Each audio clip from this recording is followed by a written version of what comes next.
अपनी बुद्धि को परमात्मा में निरंतर लगाना। परमात्मा में लगाने के 4 रूप हैं, नाम धाम लीला रूप।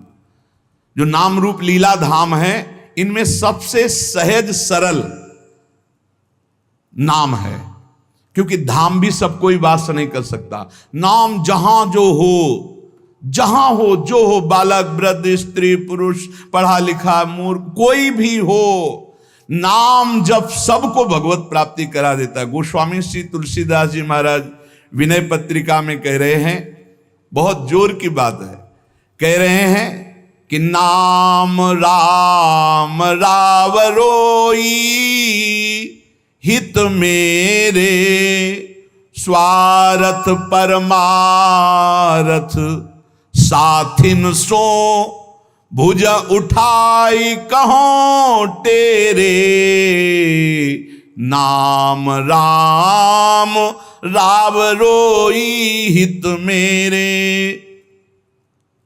मैं हाथ उठा के कहता हूं, जो स्वार्थ के मार्ग में चलने वाले हैं या परमार्थ के मार्ग में चलने वाले हैं, या आप जितने भी मुझे अपना मानते हैं संगी साथी, मैं सबसे हाथ उठा के पुकार करके घोषणा करता हूं कि त्रिभुवन में केवल एक परम कल्याण करने वाला भगवान का नाम है। मेरी बात मान लो। गोस्वामी तुलसीदास जी, नाम नाम चल रहा है, कहीं भी हो आपको भगवत प्राप्ति हो जाएगी। नाम चल रहा है, नाम। जननी जनक तजो जनमी करम बिनु विधुही सृजो अवडेरे मोहू सो को कहत राम ही को सो प्रसंग के ही केरे। देख लो मेरा भाग्य, जन्म लेते ही माता चली गई। बड़े महापुरुषों के साथ बड़ी घटनाएं घटती हैं। जन्म लेते ही माता चली गई। अभागी जानकर पिता ने कभी प्यार नहीं किया, त्याग कर दिया। जिस पुत्र के प्रकट होते ही मेरी अर्धांगिनी चली गई, मैं ऐसे पुत्र का मुंह भी नहीं देखना चाहता। तो माता ने तो शरीर त्याग के चली गई, पिता ने मुझे त्याग कर दिया। ब्रह्मा ने मुझे कुछ अभागा ही रचा है। गोस्वामी तुलसीदास जी कहते हैं, बड़ा बेढप मेरे भाग्य की रचना करी। जिसके दरवाजे में खड़े हो जाते टुकड़ा नहीं देता, भगा देता। जिस दासी ने पालन पोषण किया, कुछ दिन बाद वो भी पधार गई। सबको ये भ्रम हो गया कि तुलसीदास जी महाराज के लिए कि बड़ा भागा बालक है, जिसके दरवाजे पे खड़ा होगा कोई घटना घट जाएगी, कोई भोजन नहीं देता। बोले ब्रह्मा ने कुछ भाग्य ही ऐसा रचा था। अब जो मुझे समझ में आया कि मेरा जो भाग्य बदला वो राम नाम से, राम राम राम। पकड़ो बात को, पकड़ो।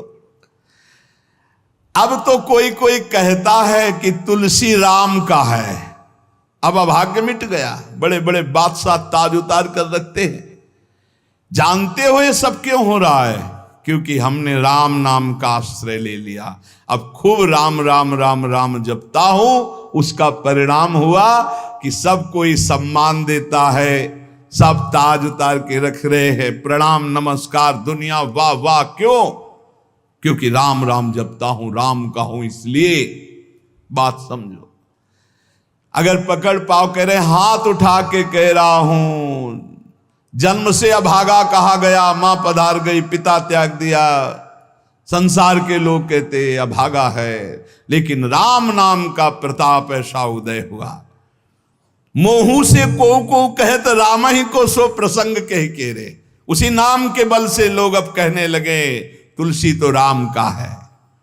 फिर ओ ललाट बिनु नाम उदर लगी, दुखो दुखित मोहि हेरे। आहा, जब मैं राम नाम का आश्रय नहीं लिए था, तब पेट भरने के लिए द्वार द्वार पर ललचाकर भूख से व्याकुल होकर खड़ा होता। उस समय मेरी दशा मुझे याद है कि अगर दुख देखे तो दुखी हो जाए, ऐसी मेरी दशा थी। बालक अवस्था, भूख से व्याकुल, दूसरे के दरवाजे पे खड़ा और धक्का मार के लोग भगा देते, अभागी है। फिरो ललाट बिनु नाम उदर लगी, दुखो दुखित मोहि हेरे। अब बोले नाम प्रसाद लहत रसाल फल, अब हो बबूर बहेरे। नाम राम राव रोई हित मेरे।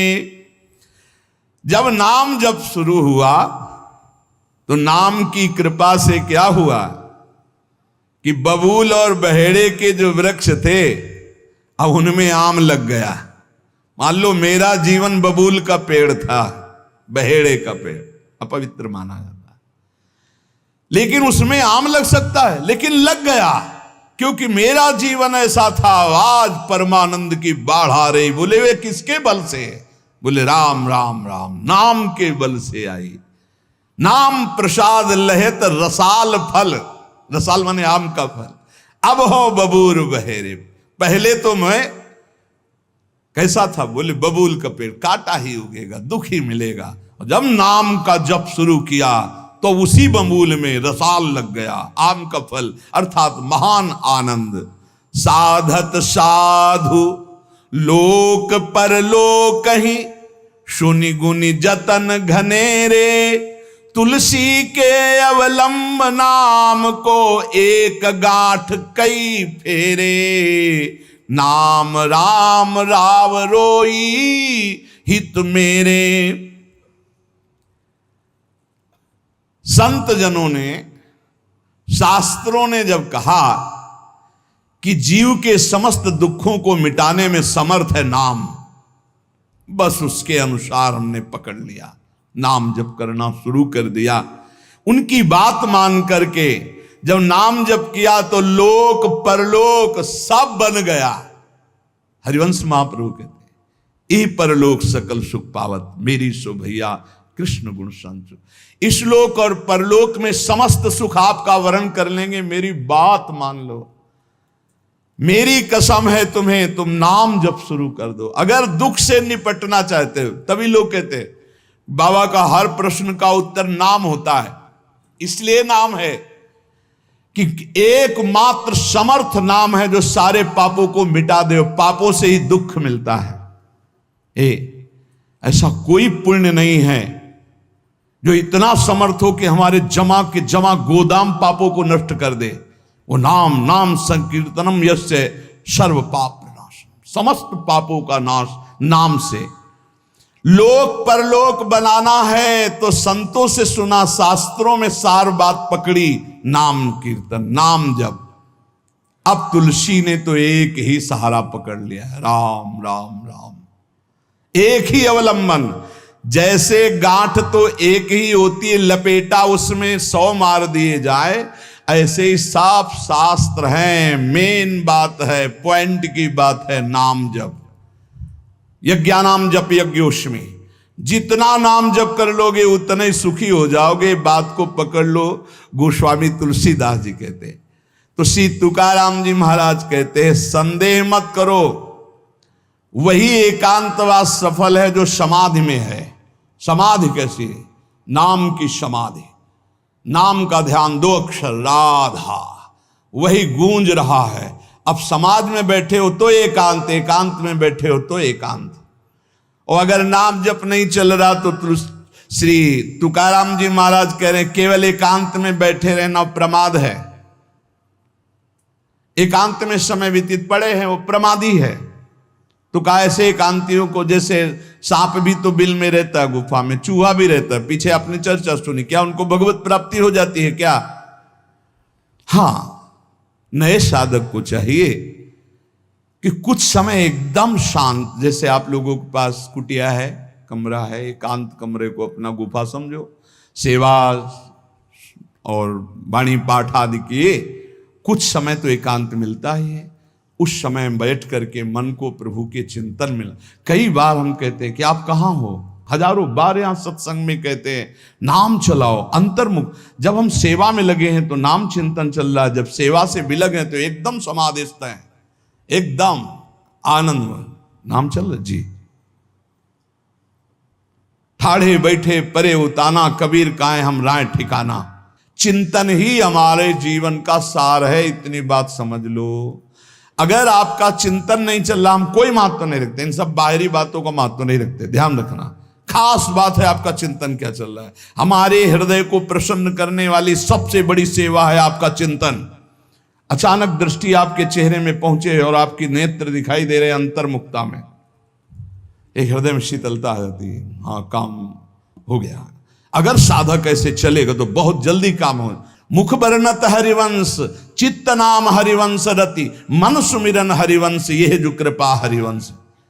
एक क्षण का भी, जैसे हम चर्चा कर रहे हैं तो भगवत चर्चा और एकांतिक कर रहे हैं तो भगवत प्रश्नोत्तर, उस समय भी किसी के भी एक चेहरे को लक्ष्य बना लेते हैं। वो समझता है हमको बहुत प्यार करके देख रहे हैं, नहीं, हम उस समय नाम लिखते हैं, नाम लिख करके वार्ता करते जा रहे हैं, बराबर दृष्टि उसके जमाए हुए हैं। वो समझ रहा है हमारी तरफ देख रहे हैं, हम बिल्कुल नहीं पहचानते ही नहीं कौन होगा, हम तो बोर्ड मिल गया, अच्छा उसमें नाम लिख रहे हैं और अपनी वार्ता कर रहे हैं। साधु हर समय सावधान सो, साधु नहीं, साधु काहे का सेवा सुमिरन सावधान।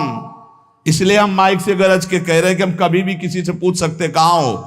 पक्का समझ लो, हमारा कोई व्यवहार नहीं है, हमारा कोई प्रिय नहीं, हमारा सबसे प्रिय वही है जो भजन करता है, जो सुमिरन करता है। अचानक दृष्टि पड़ी, आपसे पूछा कहां हो जी, अच्छा ठीक है, हृदय शीतल हो जाएगा। अगर सुमिरन नहीं तो फिर हमको आप अगर सेवा शब्द से प्रभावित हो तो सेवा है आज्ञा, आज्ञा समन सुसाहिब सेवा। अब जो ही कहा करें हम सोई आयस ले चलें। सेवा की आड़ में अपनी चित्त वृत्ति का मनोरंजन मत कीजिए, मनोभंजन करना है, हर समय भगवत चिंतन परायण रहना है। अगर भगवत चिंतन नहीं तो आपका कोई अस्तित्व। देखो ये बड़ी दौड़ है, छोटी मोटी दौड़ नहीं है, ये बहुत बड़ी दौड़ है। आपको संसार समुद्र से अकेले पार होने की बात नहीं, तुम साधु हो, तुम लाखों को पार कर सकते हो, समझना। मान लो अगर आप भगवत प्राप्त हो गए तो लाखों को अपनी कृपा रूपी नौका में बैठाल कर संसार समुद्र से पार करोगे। साधु अपने लिए भजन नहीं करता, हाँ इस जगत के लिए भजन करता है। सर्वे भवन्तु सुखिनः सर्वे सन्तु निरामया। श्री तुकाराम जी कह रहे हैं एकांत वास लाभ उसी का जिसका चिंतन चलता है। भाई इस बात पर बहुत जोर दिया भगवान श्री कृष्णचंद्र जी ने, अनन्यस चिंतयन्तो माम अनन्य चेता सततम। बार बार भगवान इस बात पर जोर दे रहे हैं। जनसंग में नाम चल रहा है तो आप एकांत हो, एकांत में नाम जब नहीं चल रहा तो आप प्रपंची हो। देख लो अंदर प्रपंच चल रहा होगा। जन संसर्ग से शून्य अर्थात भीड़ भाड़ में रति न होना, अर्तिर्जन संसदी, और एकांतिक भगवत चिंतन होना। हम एकांत को समझते कमरा में पड़े हैं तो हम एकांत हैं, हम ऐसा एकांत नहीं समझते। एकांत है कि हम प्रभु के चिंतन में हैं तो एकांत है, चाहे बाजार में खड़े हों। अगर प्रभु का चिंतन नहीं तो एकांत में कमरा में पड़े पड़े एकांत में कोई लाभ नहीं। एकांत में उसी का लाभ है जो एकदम समाधिस्थ तन्मय है, एकांत में समाज में सावधान होकर चेष्टाएं कर रहा है और नाम अंदर अंदर चल रहा है। आनंद कंद भगवान गोविंद को छल छंद अच्छा नहीं लगता, मतलब नाटकबाजी अच्छी नहीं लगती। जहां हो वहीं भजन करो, जैसे हो उस परिस्थिति में भजन करके दिखाओ। भजन की भूख जग जाए यार, यही सत्संग का लाभ है, भजन की भूख जग जाए।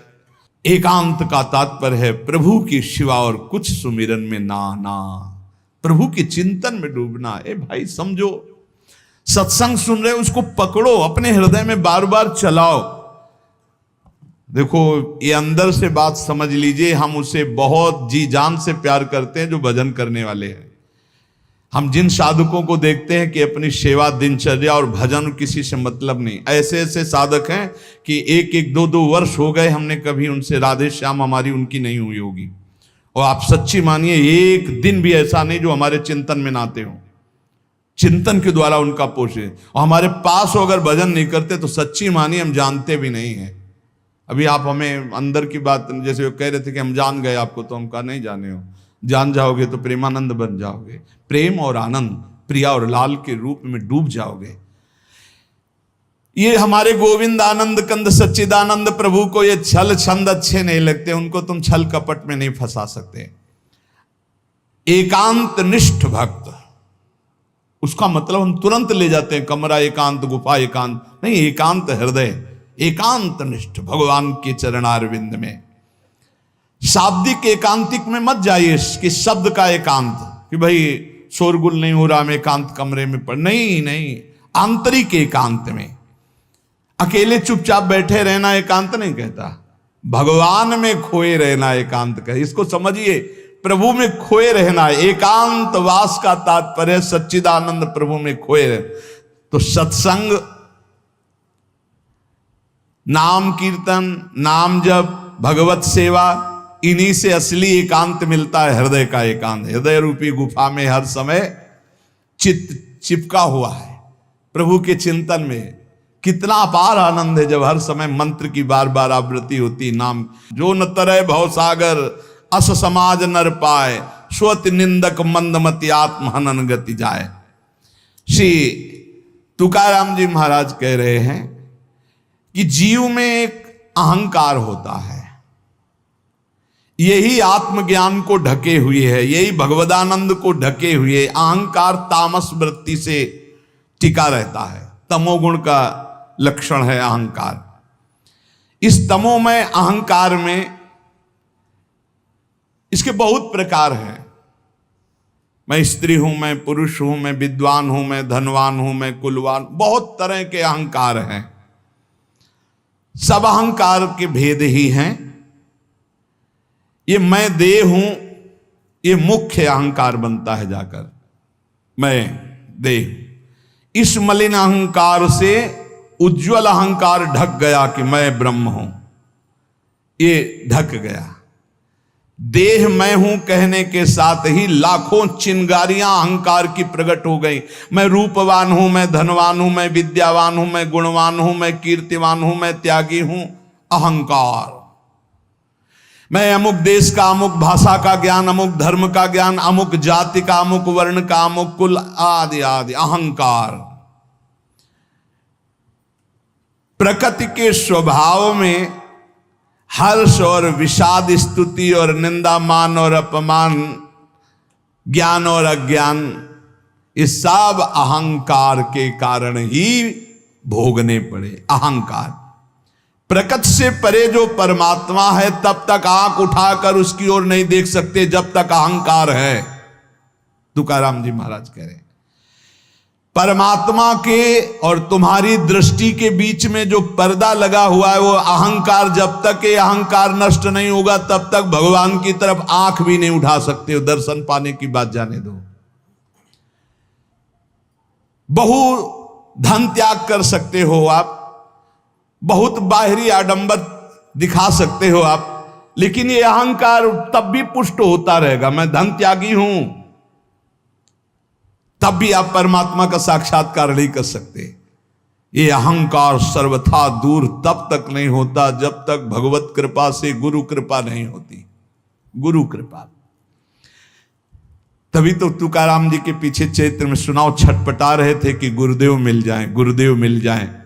जैसे जैसे गुरु की कृपा अवतरित होती हृदय में, वैसे वैसे अहंकार का पर्दा भस्म होने लगता है, आग ही लग जाती है। अहंकार भस्म हो गया। जो ही अहंकार का पर्दा फटा तो सन्मुख परमात्मा का साक्षात्कार, वही अहंकार पर्दा है। जैसे कोई प्रवीण कला विद्या से युक्त हो पर आसन लगा करके अपने सामने पर्दा कर दे तो न कला दिखाई देगी, न प्रवीणता, न गुण, न वो। ऐसे ही समस्त कला समस्त विद्याओं के गुरु तुम्हारे हृदय में आसन लगा के बैठे पर अहंकार का पर्दा लगा, अहंकार हटा दो, समस्त गुण और विद्या के समुद्र भगवान का साक्षात्कार हो जाए। एक जगह तुकाराम जी महाराज कीर्तन में मस्त, तो एक कीर्तन में आया करते थे, उनके मित्र नास्तिक थे। उनसे कहा एक बार आप तुकाराम जी के कीर्तन में चलिए और अगर आपको भगवदानंद ना आवे तो फिर आप जैसे भगवान की निंदा करते रहते हो, हम आपको कभी नहीं रोकेंगे, आप हमारे दोस्त हो, एक बार चलो।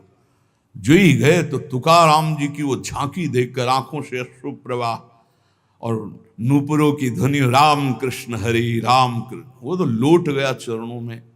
अब रोज कीर्तन में अब कीर्तन के बाद थोड़ी देर सत्संग होता, अब उसमें ब्रह्मचर्य आदि की महिमा वो अपनी पत्नी से बोलना बंद कर दिया। तो जैसे काफी समय हुआ तो उसको पता चला कि ये कीर्तन में तुकाराम जी के पास जाते इसलिए बोलना, तो बोले मेरी जिंदगी का नाश करने वाला, हाथ जोड़ करके पति से कहा आपका तो उद्धार हो गया, मेरा उद्धार कैसे होगा? बोले चलो चलते हैं आज कीर्तन में। बोले नहीं, पहला कदम अपने गुरुदेव को घर में लाओ, एक बार चरणामृत उतारें, घर में चरणामृत डालें, फिर भगवान मेरी ये पत्नी को कैसे, जैसे मेरी बुद्धि शुद्ध हो गई, इसे बड़ा प्रसन्न हुआ। तुकाराम जी से कहा जा गया अपार कृपा आपकी, पूरी बात बताई। उनका भाई यदि तुम्हारी पत्नी को ऐसी प्रसन्नता और तो मैं अवश्य चलूंगा। सीधे सरल भक्त आ गए, उसने बीच आंगन में बैठाला, जो दरवाजा रसोई का था उसी के सामने, और पहले से 5 लीटर पानी खौलने को रख दिया था। घंटों पानी खौल रहा है, उसमें डालती जा रही है। जब तुकाराम जी बैठ गए, आई सामने, प्रणाम किया, देखा ये वही है जिसने मेरे पति को बरगला दिया, और जब से इसके पास गए आज तक मुझसे बात नहीं, आज मैं मजा चखाऊंगी। और बस कपड़ा से पकड़ भगोना लाई, ऊपर तुकाराम खौलता हुआ पानी, विठ्ठल विठ्ठल पांडुरंगा पांडुरंगा, सब छाले छाले पूरा शरीर, और गर्म पानी इतना। ऐसे थोड़ी संतों के जीवन में तुम्हें कैसे कैसे कष्ट बताए, जो भगवान का यश विस्तार करते हैं उनके लिए, जो अपने निंदा कांचे घर आसावे से जारी। प्रभु मैं किसी के पास नहीं जाता, निंदक, मारने वाले, वाचाल, कुतर्की, संशयी, ये सब मेरे पास आते हैं और मुझे परेशान करते, मुझे कष्ट देते हैं। इसलिए मैं क्या करूं प्रभु, आपका भजन करूं या इनसे झगड़ा करूं? ये पाखंडी लोग मेरे पीछे पड़ गए विठ्ठल, मैं उनसे क्या कहूं? मैं नहीं जानता ये छल कपट, ये लड़ाई झगड़ा। मैं तुम्हारे पांव पड़ता हूं, उनके भी पांव पड़ता हूं, मुझे भजन करने दो, इनसे दूर रखो। नको दुष्टो संग पड़े भजना मधि भंग, तुक निषेधिता मद नशा है सर्वथा। एका माध्या जी में बाद करूं कोणाम सवे, तुझे वर्णुम गुण की है राखो दुष्ट जन। काय करूं एका मुखे सांगम महणे तुका। तुकाराम जी कह रहे हैं अगर दुष्ट पुरुष का संग दुष्ट करे तब तो निभ जाएगा, लेकिन दुष्ट का संग अगर साधु से करवाओगे तो भजन भंग हो जाएगा। नको दुष्ट संग पड़े भजना मदि भंग। प्रभु ये दुष्ट लोग मुझे नीचा दिखाना चाहते हैं, मुझे इस बात से कोई डर नहीं, पर मुझे सहा नहीं जाता जब ये भजन विरोधी बात करते हैं। मैं अपने को अकेला देख रहा हूं प्रभु, किस किस से वाद करूं? ये आपका गुण नहीं बखानते, ये दुष्ट जन आकर के आपकी अवहेलना करते। तुकाराम कहता है एक मुख है, किस किस को उत्तर दूं? इसलिए दुष्ट जनों का संग जब प्राप्त हो तो मौन ही सबसे उत्तम है, और भगवान को पुकारना, पुकार करके अलग रहना। और ये प्राप्त होगा जब आपका अच्छा भजन चलने लगेगा तो दुष्ट लोग पीछे लग जाएंगे। ये भगवान का ऐसा है। देखो जिसका भी उत्तम भजन हुआ उनके साथ ये घटना घटती है। उपासक को अनुपम आनंद की प्राप्ति एकांत लाभ से होती है, पर केवल एकांत में बैठे रहना एकांत लाभ नहीं है। एकांत लाभ का मतलब है समाधि, चाहे वो सबके बीच में बैठा भी हो। ये अहंकार किसी भी गुण कला विद्या से नहीं मरता है, इसको और अहंकार हो जाता है, मैं कलावान हूं, मैं विद्यावान हूं, मैं गुणवान हूं। अरे यहां तक कि मूर्खता का भी अहंकार होता है। चित्त में अहंकार को पोसते पोसते अनंत जन्म व्यतीत हो गए, अब भगवान के मार्ग में चले तो नम्रता का अहंकार हो गया। ये भी है, मैं बहुत सरल हूं। अरे कितना बोझा लदा है अहंकार का। तुम और समझो, धूर्तों को धूर्तता का भी अहंकार होता है। कल्याण के मार्ग में चलने वाले साधकों के अंदर ये अहंकार प्रकाशित होता तो देख पाते हैं, ज्ञानी लोग नहीं देख पाते हैं। ये साधकों को क्लेश देने लगता है, तब जान ले कि इसके मिटने का समय आ गया। जिसको अहंकार चुभने लगे, एक साधक रो रो के कह रहे थे कि मुझे ऐसा अहंकार है कि मैं दैन्य हूं, भगवान की विशेष कृपा मेरे ऊपर, मैं बहुत भजनानंदी हूं, क्योंकि हर समय नाम जप करता रहता हूं, तो मुझे डर लगता है कि इस ऑपरेशन का कहीं कोई कठोर विधान भगवान न कर दे। तुमका उसे डरना तो चाहिए, क्योंकि भगवान ऑपरेशन तो बहुत अच्छा करते हैं, पक्का करते हैं, पर घटना बहुत, तो बोले मुझे डर लगता है, मैं सहन नहीं कर सकता कि अगर कोई ऐसी घटना आई, तो यही अहंकार है, वो बचना चाहता है। तो हम कहा डरो और भगवान से प्रार्थना करो, नहीं तो ऑपरेशन थिएटर साथ ही लिए घूमते हैं भगवान, पता नहीं कब कहां कौन सी घटना घटा दे कि सारा अहंकार मिट्टी में मिल जाए। तुकाराम जी महाराज कहते हैं, पहले पहले जब साधक जानने लगता है कि अहंकार मेरे अंदर जागृत हो गया, तो जहां तहां सम्मान से बचने लगता है और उसकी वाणी का लोगों पर प्रभाव पड़ने लगता है। तब अहंकार उपाधि रूप धारण करने के लिए फिर आ जाता है चौड़े पे। बहुत बड़ा युद्ध है। तुकाराम जी कह रहे हैं कि जो असावधान है, चारों तरफ से चोर उसका माल चुरा ले जाते हैं। ऐसे ही अहंकार की वृत्ति साधक को असावधान कर देती है और उसका सारा भजन, भगवत भाव, सब ये काम, क्रोध, लोभ, मोह चुराने लगते हैं। अब मुझे तो डर नहीं, क्योंकि मैंने बहुत बड़े बलवान का आश्रय ले लिया, पांडुरंगा। हे हरि, अब तुम संभालो अहंकार का ऑपरेशन, आप करो, आप इसको संभालो। पदोपदिम नारायणा तुमची करीन भावना। हे हरि, हे नारायण, अब तो मैंने सब तुम्हारे चरणों में अर्पित कर। ये बहुत बढ़िया बात है। आखिरी बात, अपने अहंकार को नष्ट करने के लिए भगवान के सामने पेश कर दो। हे महावैद्य, अहंकार रूपी फोड़ा बढ़ रहा है, इसको बैठाल दो या ऑपरेशन करो, अब आपके सहारे हैं, आप देख लेना, वो ठीक कर देंगे। बहुत कृपालु हैं वो, कहीं ना कहीं ऐसी लीला रचेंगे कि बिल्कुल अहंकार ठीक हो जाएगा। सच्ची मानो, भक्तों के जो पैर फिसलते हैं तो कीन हो इसका बहु अभिमाना, सुखो वंचा कृपाली धारा। भगवान उसके अहंकार का नाश करते हैं। अहंकार भगवत भाव को नष्ट करता है, भगवत भाव अहंकार को नष्ट कर देता है। बात समझना, जब अहंकार भजन करते हुए बढ़ता है तो भगवत भाव नहीं आने देता है, और जब गुरु कृपा से भगवत भाव बढ़ता है तो इस अहंकार की धज्जियां उड़ा देता है। इसलिए हम भगवदानंद की प्राप्ति के लिए कंचन, कामिनी, कीर्ति, तीनों खाइयों से बचने का प्रयास भगवान के नाम बल से करें। अधिक से अधिक आंतरिक एकांतिक हृदय को देखते रहें कि प्रभु के नाम में लगा है कि नहीं, और किसी भी बात का हमारे अंदर अहंकार ना आने पावे। यदि अहंकार आवे तो भगवान की शरण में होकर पुकारें कि हे नाथ, मेरे इस मलिन अहंकार का नाश कीजिए।